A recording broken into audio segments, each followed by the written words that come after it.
Bonjour. Au cours de son existence, une entreprise aura maintes fois l'occasion de revendre des immobilisations dont elle est propriétaire pour par exemple les remplacer par des matériels plus récents. Nous allons voir dans cette leçon comment enregistrer la cession de ces immobilisations corporelles et incorporelles en comptabilité. Cette cession va s'enregistrer systématiquement en 3 étapes.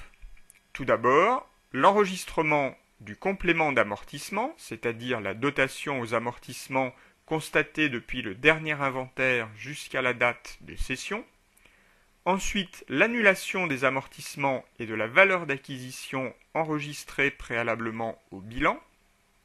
Enfin, la comptabilisation des produits de cession, c'est-à-dire le prix de revente du bien. Nous allons illustrer ceci à partir de l'exemple suivant. On cède le 15 août N+3 une machine acquise et mise en service le 24 octobre N. Cette machine, acquise 250 000 € hors taxe, amortie en linéaire sur 5 ans, est cédée pour un prix de 120 000 € hors taxe, TVA au taux normal. Elle avait donné lieu à l'enregistrement d'une dépréciation exceptionnelle de 30 000 € lors de l'inventaire N+1. Dans une première étape, nous allons enregistrer le complément d'amortissement. Il faut donc enregistrer l'amortissement de notre machine entre le 31 décembre N+2, date du dernier exercice clos, et le 15 août N+3, date de la cession, c'est-à-dire durant 7 mois et demi. Par conséquent, notre complément d'amortissement se calculera ainsi: 250 000, base de calcul, multiplié par 20%, amortissement linéaire sur 5 ans, fois 7,5 sur 12 pour tenir compte du prorata temporis. Par conséquent, entre le 31 décembre N+2 et le 15 août N+3, notre machine se sera dépréciée pour une valeur de 31 250 €. C'est cette valeur que nous allons enregistrer en comptabilité. Nous allons enregistrer une écriture d'amortissement classique pour le complément que nous venons de calculer. Par conséquent, nous débitons le compte 6811 dotation aux amortissements et nous créditons le compte 28 154 amortissement du matériel industriel. Nous retiendrons que le complément d'amortissement se calcule en nombre de jours pour une immobilisation amortie selon le mode linéaire, c'était le cas dans notre exemple, ou en nombre d'unités consommées, nombre de kilomètres parcourus, nombre de pièces fabriquées par exemple, pour une immobilisation amortie selon le mode non linéaire. Dans la deuxième étape, nous allons constater la sortie de notre immobilisation du bilan. En effet, il nous faut supprimer du bilan tout ce qui concerne le bien cédé, puisque celui-ci n'apparaîtra plus dans le patrimoine de l'entreprise. Donc, il faudra effacer sa valeur d'acquisition, enregistrée à la date d'acquisition, les amortissements, enregistrés chaque année à la date de l'inventaire, et éventuellement les dépréciations constatées. Les comptes concernés se présentaient ainsi avant l'opération de cession. Le compte matériel industriel a enregistré l'acquisition du bien et a été débité de 250 000 lors de son achat. Il présente donc un solde débiteur de 250 000. Le compte 28 154 a été utilisé lors de chaque inventaire. Il a alors été crédité du montant de la dotation aux amortissements. Lors de la première année, le 31 décembre N, l'amortissement s'est élevé à 9 167 €. Il a été calculé sur les 66 jours, séparant la date d'acquisition, ou plus exactement la date de mise en service, à savoir le 24 octobre, du 31 décembre. Pour les 2 années suivantes, N plus 1 et N plus 2, la machine a été utilisée une année complète et s'est donc dépréciée de 50 000 euros. Enfin, le complément d'amortissement enregistré le 15 août N plus 3 a été calculé dans la première étape.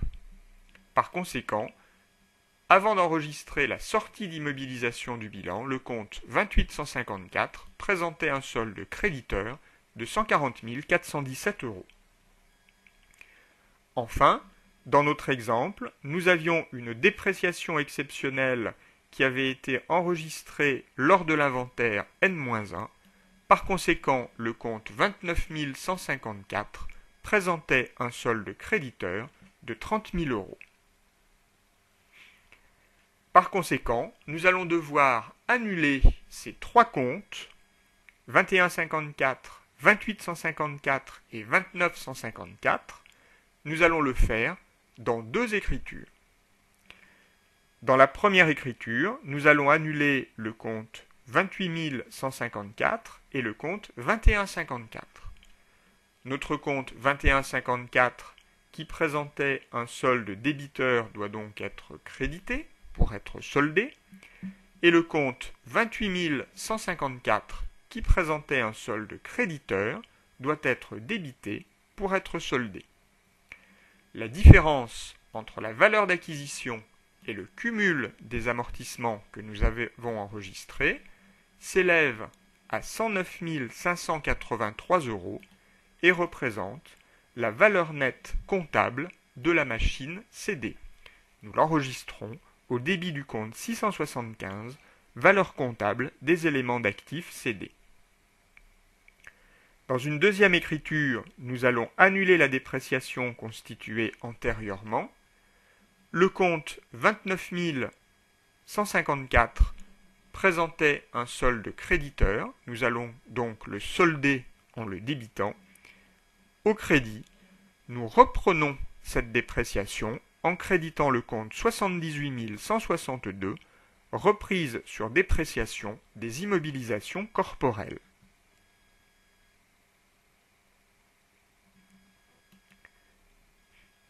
Dans une troisième étape, nous allons enregistrer les produits de la cession. La cession des immobilisations va alors s'analyser comme une opération exceptionnelle, l'entreprise n'ayant pas habituellement pour objet d'effectuer ce genre d'opération. À ce titre, le produit de la cession s'enregistrera dans le compte 77, produit exceptionnel. Notre écriture sera alors la suivante.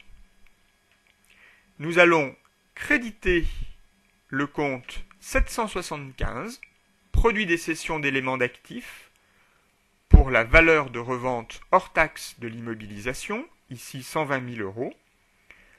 Les cessions d'immobilisation sont normalement soumises à l'imposition à la TVA au taux normal.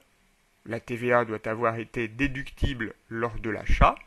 Par conséquent, nous allons l'enregistrer au crédit du compte 44 571 TVA collectée. Enfin, nous constatons le paiement de l'immobilisation au débit du compte 512 banques pour le montant TTC 143 520 euros. Notons que si la cession n'avait pas été payée au comptant, la créance sur l'acheteur s'enregistrerait dans le compte 462, créance sur cession d'immobilisation. Une fois les 3 étapes de notre cession enregistrées, nous pouvons en déduire la plus ou moins value constatée sur l'opération par différence entre les comptes 775 et 675.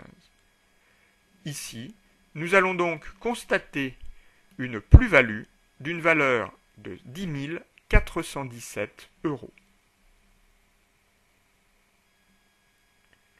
Nous retiendrons donc que la cession d'immobilisation entraînera une plus-value ou éventuellement une moins-value venant modifier le résultat exceptionnel.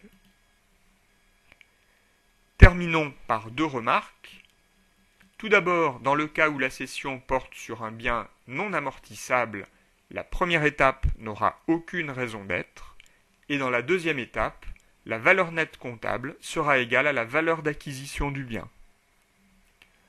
Enfin, nous pourrions aussi enregistrer la cession le jour de la vente et attendre l'inventaire pour enregistrer la dotation complémentaire et la sortie du patrimoine.